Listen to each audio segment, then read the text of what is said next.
Brittany Gay. I am a senior on the volleyball team. I'll be graduating this May with an exercise science degree. Tell us briefly about your volleyball career.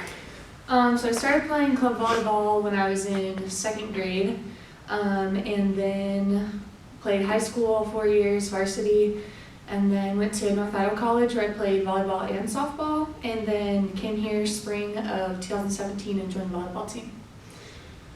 Okay, you want to tell us a little bit about your time here playing volleyball for the Grizz? Yeah. So I walked on, and it was a lot of hard work from day one and kind of changing the atmosphere in the gym, working through changing our culture, which was super cool to see throughout my time. My favorite memory was beating the Cats on our home court with like our biggest crowd we've ever had, so it's pretty cool. All right, so you have experienced the loss of your mom recently. Tell us a little bit about what happened. So I was at practice and I hurt my back towards the end of the season, so I ended up not finishing.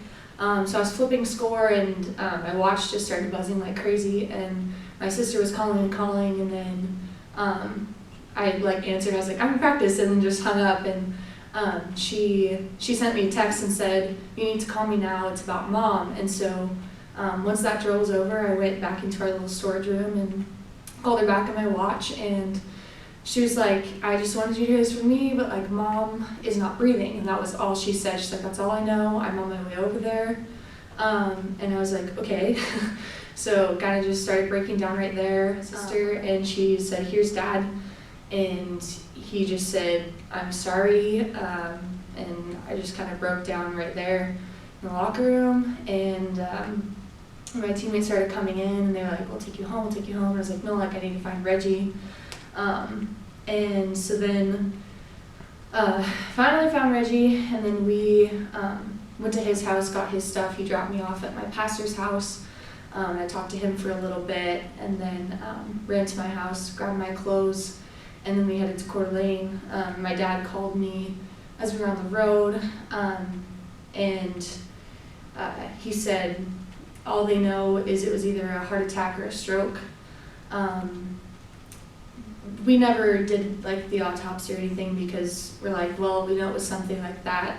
But my brother was home. He was the one that found her, and they told him even if you would have been right across the table, there was nothing that anybody could have done. All right, and how did this affect your academic and athletic semester? So athletically, not much changed because I was already injured, so I wasn't playing. But I did end up missing the tournament because my team was leaving that next day, and so I obviously was not going to be there for that. Academically, I did not want to finish the semester. I wanted to stay home in Coeur d'Alene with my dad the whole time for 2 weeks, and so I didn't come back until the week before finals, and so that was kind of crazy, but yeah. Okay, and who helped you get through this time, and how did they help? So first off, when I went down into the locker room, I started praying, and I honestly don't know how I would have gotten through this if I didn't have a relationship with God. And then Reggie would be next.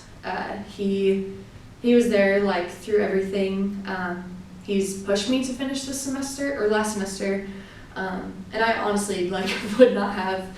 I was one day I was studying, I had an exam, it was before finals, and I was like, Reggie, I just really don't want to do it. What if I just put it off until next semester?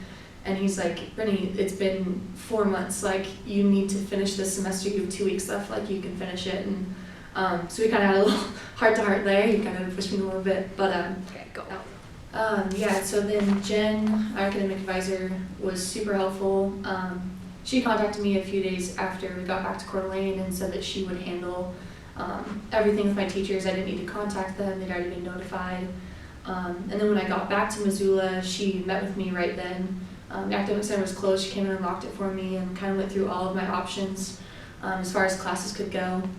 I think I met with her 3 days straight, just trying to get all of that sorted out. And then my coaches and teammates, Dana made sure Reggie and I had food that day before we left town. They all wrote a little letter while they were at the tournament, they were FaceTiming me, kind of keeping me involved. And then they all wrote letters back to me. There was like this coupon book of things we could go do. They just made me smile every day, which was awesome. And my professors were extremely helpful as well. They were like, just take your time, like gave me extensions on papers, and were just extremely helpful, and yeah, it was awesome. Awesome. And how have you overcome these hardships in the last few months? Every day is different. Some days, like, I can think about it and be okay. And other days, I went into Subway and there was a mom and her daughter in spandex and knee pads, and I just started crying, like, in Subway. So, honestly, it's easy in some ways. Like, yesterday something was easy, but today it's hard, so I kind of never really know. But just kind of learning, like, what life is without her, and yeah. So what would you like people to know about you and your future plans? So I'm graduating this spring with a degree in exercise science, getting married in 3 weeks. Pretty excited about that. And then we're staying here in Missoula, and I'm coaching volleyball at one of the high schools, and then I'll find another job in the strength conditioning area. So yeah, living in Missoula.